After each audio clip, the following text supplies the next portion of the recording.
You are watching William Patterson University Television.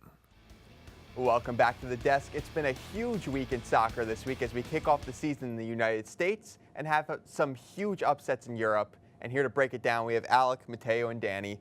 Danny, we got to go to you first. What happened to Real Madrid this week? First of all, what happened to Real Madrid is they got exactly what they deserve. I'm talking top to bottom, got exactly what they deserve. See, taking a look at the highlights here, we have Lucas Vazquez getting in with a crossbar, Rafael Varane getting the header, completely missing. And that's basically the story of the entire game. Nothing we shot, nothing went in. Literally everything. Now cutting to the 7th minute, a cross by Dusan Tadic and gives it to Zeric. Clean finish with the first goal. And that's when I knew it was going to be a rough night as a Real Madrid fan. Oh my goodness. And then we have Dusan Tadic again, dribbling in the midfield. See, look at this. He did that spin move, oh my goodness. Then he lays it off to 21-year-old David Neres, and he scores the second goal.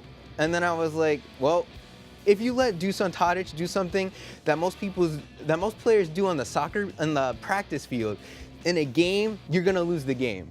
Here, questionable call, but it looks like, based on VAR, the ball stayed in. And then after that, Ajax scored the 3rd goal, and I'm talking a beauty of a strike by Dusan Tadic. Look at this, there he is, and cuts inside. Oh, past Thibaut Courtois, beautiful third goal, and killing him right there. Well, from the highlights and all that, for me, it comes down to like top to bottom, the team. Starts off with Florentino Perez, how he set up the team. He replaced Cristiano Ronaldo with just Thibaut Courtois. And all the younger players he got, they're not panning out. The only one who panned out is Vinicius, and he got injured.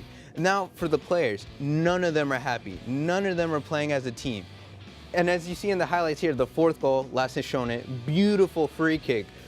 And now the players, they do not pay attention to the coach. They just go out there and they're all just running around. Nobody follows formation, nobody's covering their man, and it's just, nobody's like scoring nor defending. So when that happens, you're bound to get destroyed, and that's what happened.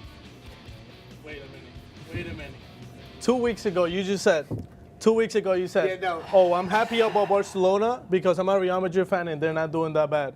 Me and Mateo are dancing on this side of the table. Yeah, what happened? What just happened, Danny? Real Madrid got what they deserved, and I'm happy about it. Where's Mariano? Where's the next Cristiano Ronaldo? Not in the bench. He hasn't played any of the past 5 games. He wasn't on 2 games ago. He was in the stands. They didn't even call him out for the game. Like, look, I just had 16 shots. 16 shots on Real Madrid, which are supposed to be the Champions League winners, right? And Real Madrid had 20 shots, 57% and 43% position for Ajax. So what are we going to do with Madrid now? Well, it looks like Florentino has to get into his checks and buy some new players because the ones they have now are not cutting it. Now, Danny's misconceptions about Real Madrid aside here. Mateo, there was also a big upset in Paris this week. Take us through that one. Okay, so it wasn't really it was supposed to be an upset, but I didn't have my hopes up for PSG because all they do is like they think about money. Look at the stats: 3 goals, three goals for Manchester United, 1 goal for PSG. It's crazy. They lost the first leg 2-0. I thought PSG was finally going to make it. The past 3 years they lost to Barcelona and they also lost to Real Madrid. Which Real Madrid last year, they were unlucky after they already won their group and they were supposed to play like a weaker team and the CO didn't. This year, Manchester United had 10 players injured. 10 players, that's basically a whole new team. That's a whole squad. That's a whole squad. And they have Pogba with the red card, it was just dumb from the first game. And look, they had 17-year-old, 19, 18, 17, and 20-year-old playing. Well, the 18 and the 17 didn't play, but they were still on the bench. But they didn't have anywhere else to pick. They had to pick from the B team. And PSG's complete disappointment. Neymar was already on the pitch waiting to go celebrate. And then now Neymar is saying that, oh, it wasn't fair, it wasn't fair. It was fair, man. Like, look, Lukaku and Rashford had an amazing game. Lukaku had 2 goals, the first 2 goals in the Champions League this season, and he has 6 in the past 3 games. Look at this stat, 2 goals in 7 matches. 71% pass accuracy, 6.8 match rating. He was the star of the game for this team. And then Rashford, just, I don't know what went through his mind. Look, 2 goals in 8 games. And he took the most important penalty of his life as so far. At the 93rd minute against Gianluigi Buffon, you can't get better than that. All right, now moving from foreign to domestic, coming back overseas. We had MLS opening weekend this past week. Alec, we'll start with you. Which matchups were worth the watch? Well, I really liked looking at new teams because MLS is constantly expanding. I liked looking at FC Cincinnati this week going up against Seattle, a championship caliber team. I really liked the fact that they put it out there. They actually scored the first goal of the game. They went out there right away and challenged Seattle. They said, no, we are here to play. We might have been an NASL team, but we're now in the MLS. We care about this game. We're going to win these games. But then Seattle kind of woke up and decided, oh no, you're still the worst team in the MLS. We're going to show you why. And destroyed them because of it. And you know what? FC Cincinnati doesn't have the talent like Atlanta did their first year, like Orlando City had their first year. But I do like they have the young players. They have 20-year-olds. They have guys. Their oldest player is 31. You have a lot of room to grow, and the Super Draft will help them out in the future. I like Cincinnati going forward. I predict somewhere in the mid-table for them this year, and that's really good for a first-year team. Alec, hello. Danny, what game stood out to you here? Okay, for me, I have to go with the defending champs Atlanta United traveling to DC, and it was a bit of a slow start for them. They lost 2-0 away at DC, and for me, I always look at the champions to see if there's any complacency or anything like that, and I sort of felt it first game coming in. There was poor marking on the corner kick for the first goal, and then for the second goal, Brad Guzan.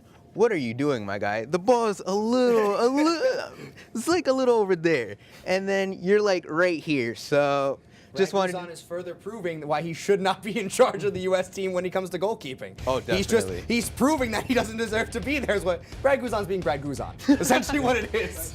Atlanta United was the only team that didn't score this past weekend. The only team to get shut out. And the defending champions get shut out. That's worthless. Mateo, how about you? For me, it has to be LAFC against Sporting Kansas City. Like, LAFC is a second-year team, as we just talked about bringing new teams to the league. Like the MLS, look, two goals, one. Like they scored the goal, the winning goal at the 93rd minute, which it was pretty amazing, especially for the Johanca having that 11 fouls, 17 fouls against Sporting Kansas City. You cannot win a game having that many fouls. You have to have less than 10 fouls as you. Look, 7 corners, 0 corners for Sporting City.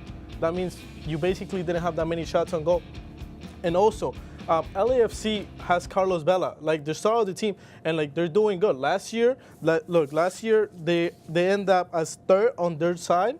Look, they had 17 wins, 9 draws, 9 losses. That's not bad for a first-year team. Exactly. Look, they scored 68 goals. They're pretty good at forward. They just need to keep it up more in defense. They have 52 goals against. You cannot win something or make it far if you let 52 goals and it scores 68. Now, even though the season just started, it's never too early to pick a front runner to win it all. Alec, way too early MLS champion predictions. Let's go. I know we've crapped on them a lot today, but I'm going to have to go with Atlanta United. The team is too good. They might have lost Almiron, and yes, that is a big loss. But in the midfield and in the back four, they have not lost a lot of players. I like them more than Toronto, Red Bulls, anyone else in the East. They are the team to come out of the East. They are going to win it again this year. Mateo, quickly here. What do we got? I'm going to pick the one I just said, Los Angeles Football Club. I feel like Atlanta did it last year in the second year. Why can they do it in the second year too? They have pretty good players. Danny? For me, I have to go with the Seattle Sounders. They're always a consistent team, consistent playoff team, and I like players like Nicolas Loidera and Raul Ruidiaz to carry the offense. Now, as a soccer expert myself, I have to go with Atlanta. Defending champions, they play on a very tough home field. That's where my pick comes from. The most amazing field. Yeah. That's all for this edition of WP Sports Desk. As always, thank you to our analyst crew and studio manager, Al Clarke. We're off next week for spring break, Knuckleheads, but we'll be back delivering more award-winning analysis in 2 weeks' time. From Studio B in Hobart Hall, I'm Dante Vocaturo. We'll see you next time.